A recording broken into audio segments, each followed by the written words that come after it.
मरहबा collection mall, readymade कपड़ों का भरपूर खजाना। Jeans pant, T shirt, cargo pant, night pant, बच्चे और बच्चियों के लिए अच्छे खूबसूरत और उम्दा ड्रेस। पता याद रखें, जमुर हाई स्कूल मेन रोड, जैतून हजीन मस्जिद के पास, मालदा चौक।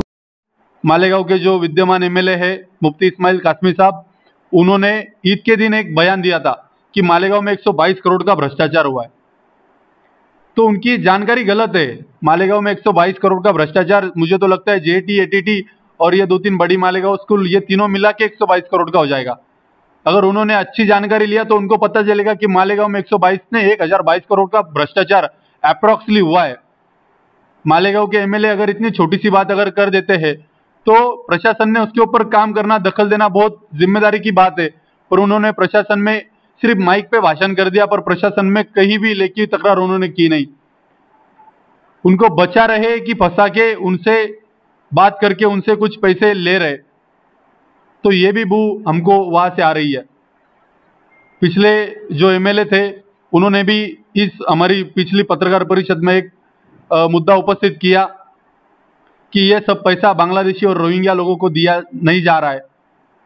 हमारा मानना है कि उनके ऊपर खर्चा हो रहा है, मालेगांव में बस्ती बसाई जा रही है। जैसे अभी बांग्लादेशी रोहिंग्याओं के जन्म दाखला मामले पे मालेगांव में एसआईटी की जांच हुई, अभी चार्जशीट भी दाखिल हुई, बहुत से लोगों को अटक हुई। इनमें बहुत चालाकी से, जैसे मालेगांव शहर में रोहिंग्या और बांग्लादेशी इनको ये पैसे दे रहे हैं, ये जो बात है ये 100% सच है, क्योंकि इनके पास जो आने वाले लोग हैं ये लेके एक भी जगह कहीं रखते नहीं है।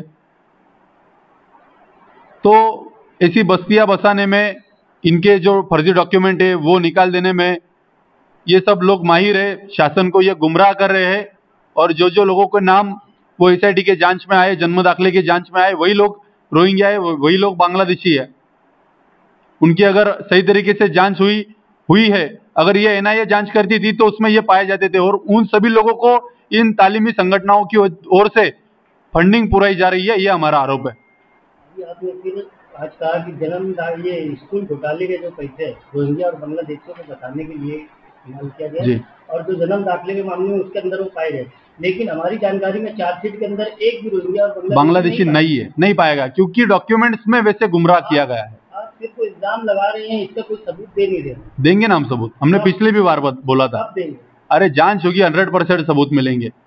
और आप सिर्फ ऐसा आप पे आरोप लग रहा है कि आप सिर्फ उर्दू स्कूलों को टारगेट कर रहे हैं, जो स्कूलों का घोटाला स्कूल ला रहे हैं सामने, लेकिन मराठी स्कूल का एक भी अभी तक क्या आपने कोई प्रेस कॉन्फ्रेंस नहीं की? याना जादव स्कूल में जो भ्रष्टाचार हुआ उनके ऊपर गुने दाखिल हुए। तो आप पे ये इल्जाम है कि आपको इतना मुस्लिम बच्चों से उनसे इतना प्यार क्यों आ रहा है, जबकि वही अगर जो मराठी, मुझे एक बात बताओ, उनके लिए आप क्यों नहीं आवाज उठाते?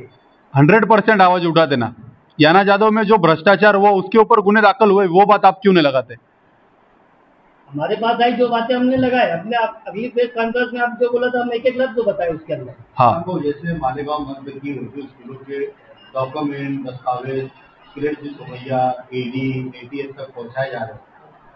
ग्रामीण की मराठी स्कूलें हैं, कॉलेजेस हैं, इसके डॉक्यूमेंट आप क्यों नहीं निकाल रहे, ये सवाल है। हमारे पास जितने डॉक्यूमेंट जैसे जैसे आ रहे हैं, हम सभी जांच करने वाली एजेंसी और हमारे जो वरिष्ठ है उनके पास दे रहे हैं, उनके ऊपर काम चल रहा है।